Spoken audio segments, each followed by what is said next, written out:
if this story is juicy to an extent that Madlanga wants that juice, I'm well prepared to go. Why would I be scared to go to Madlanga? But I've been to the farm of Musibi because when General Cele spoke about it in Parliament, he said, even Malema spoke at his funeral. I said yes. In the ad hoc committee, I said yes. His funeral was at his farm. So why should it be a story now that someone tells you a story for the second time that I was at the farm? You was at the farm. Bheki Cele said it in the ad hoc committee. I said yes. 3 of us spoke there. I spoke, Mbalula spoke, Bheki Cele spoke. How did I know the old man? I knew the old man through there when they were engaged in a strike here in Johannesburg. I can't remember if it was which year. At the center of the protest of the taxis at the time was Taxi SA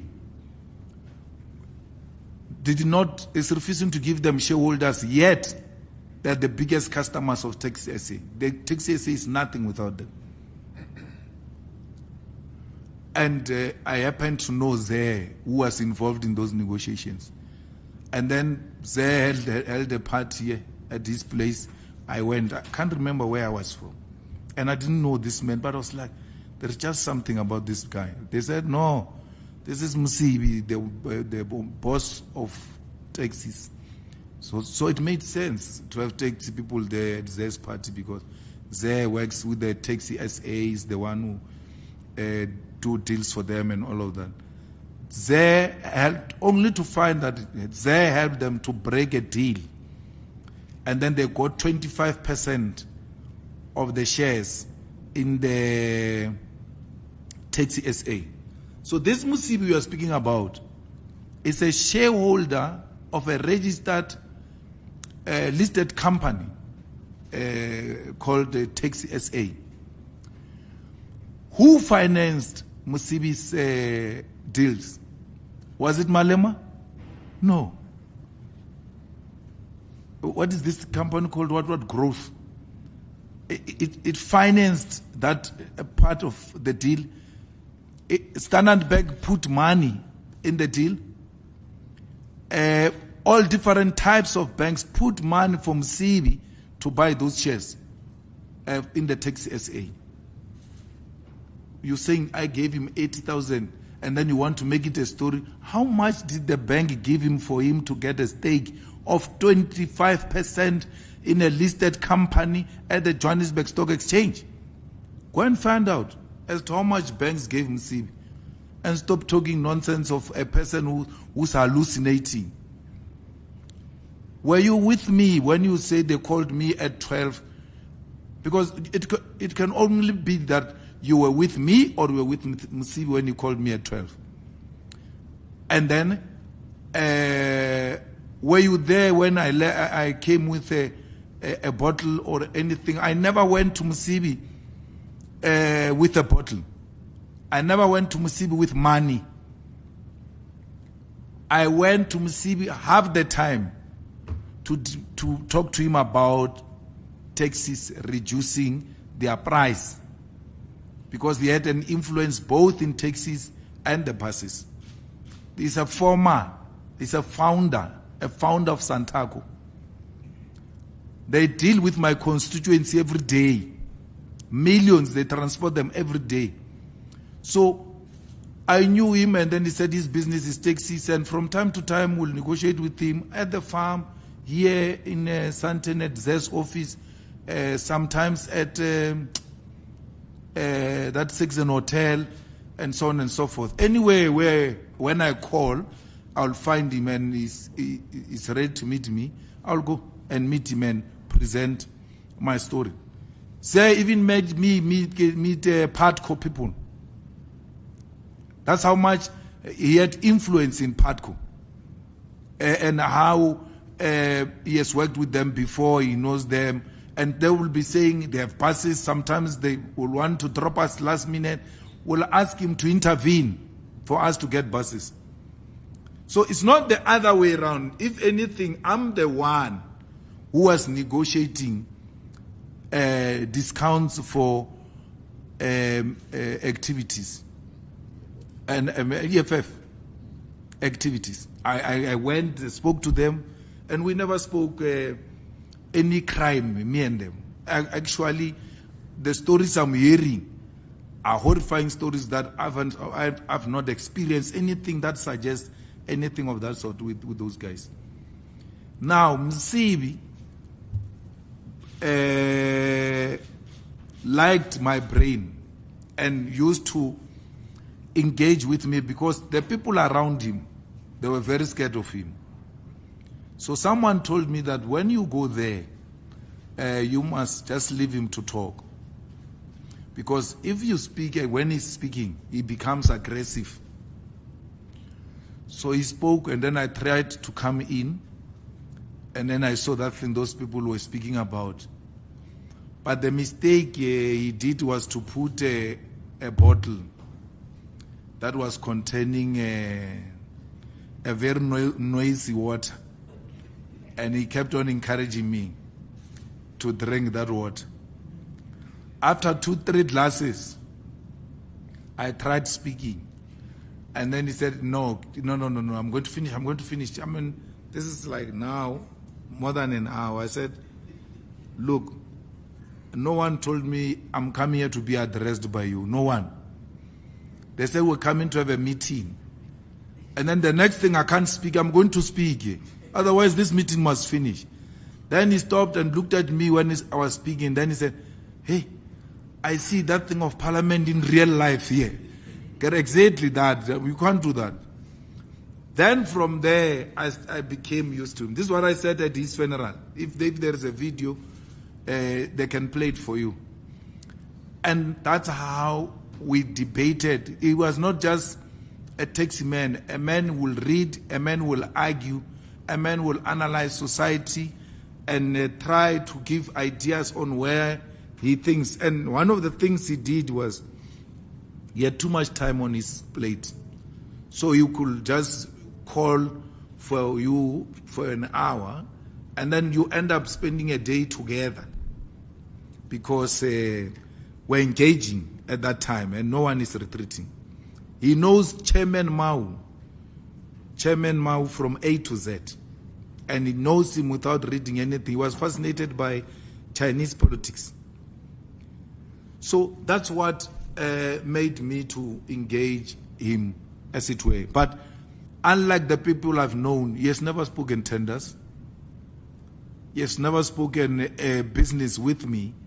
If there is business, it will be me talking about the buses, the taxis, and then you will assign someone, talk to this guy in this area, I'll collect all of those people and give them to DSG. How they finishes is none of my business, but I'm certain that transport is well secured. And till this day, I'm not convinced he was involved in tenders, because the tender dudes, you can't speak with them for more than 30 minutes and they don't speak tenders. He was not the kind to speak to you about tenders, unless he had his own people they speak tenders about. So that's far we can take it. If this story is juicy to an extent that Madlanga wants that juice, I'm well prepared. I'm not scared of anything. So why would the question even be, will you go to Madlanga if they call me? They call me for what? For discussing politics with Msibi.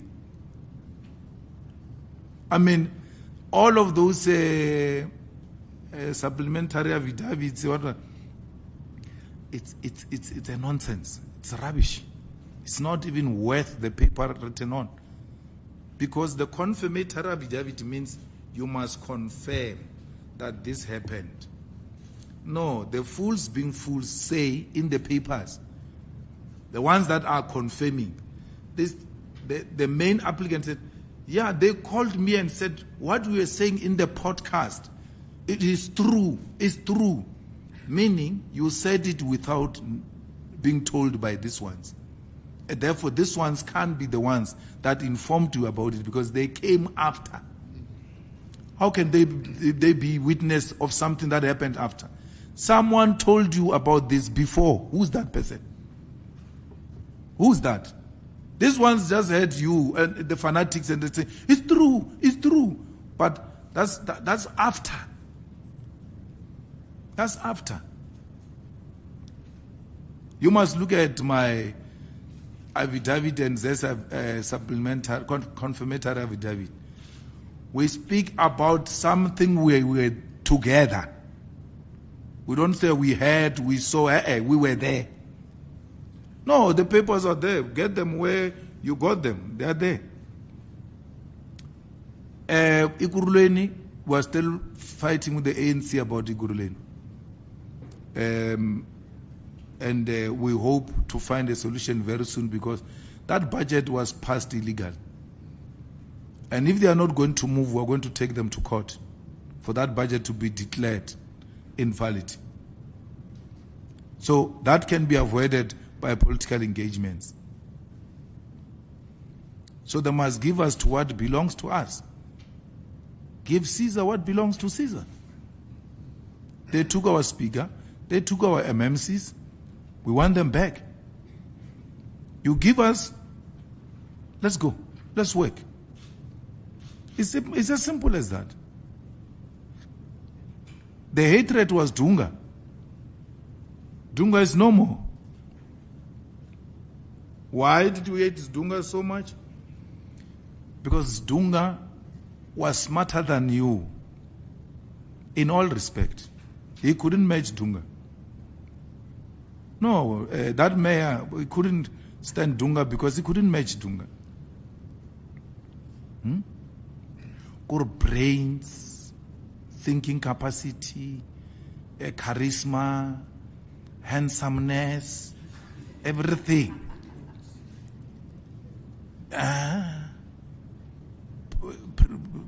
Dunga is more presentable than him. Dunga has got no puza face and things like that. So, we're not trying to run up puza face. Till today, he hasn't told us why he hates Dunga this much. So, we have to fundraise the reasons and find out. Or maybe because he's got puza face and Dunga doesn't have. Therefore, that's the fight. Because he said the fight was personal. He said it's very personal. He couldn't give us any reason. So we are not, if we're given any reason, we'll leave. Fighters, Dunga never stole a cent in Ikuruleni. He found it at 350 on hand and left it at 1.5, if I'm not wrong. 2.1 billion on hand.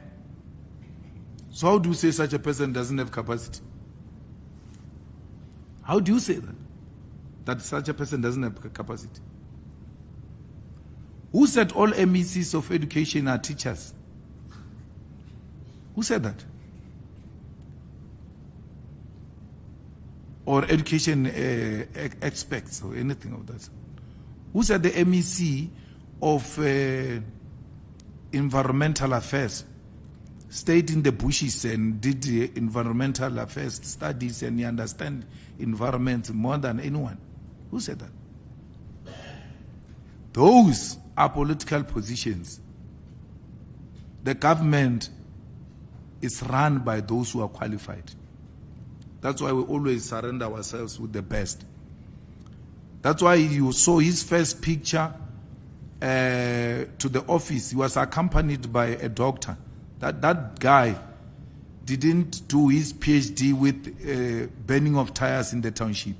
And that was not his PhD. Researching why people were burning tires in the township. His dissertation was on treasury. That guy that is with Dunga, Dr.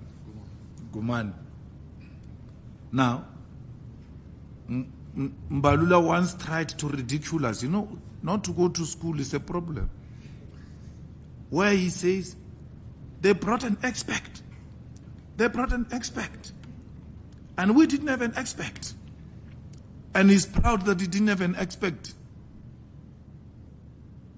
on a matter that needs experts. That's how much education is valued at that side. You are being ridiculed and being made a joke for having an expert.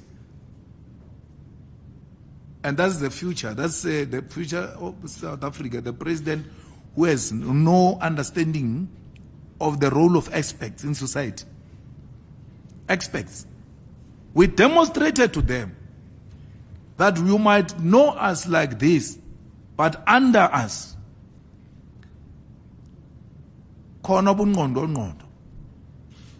real thinkers are there to sharpen this tool called the EFF.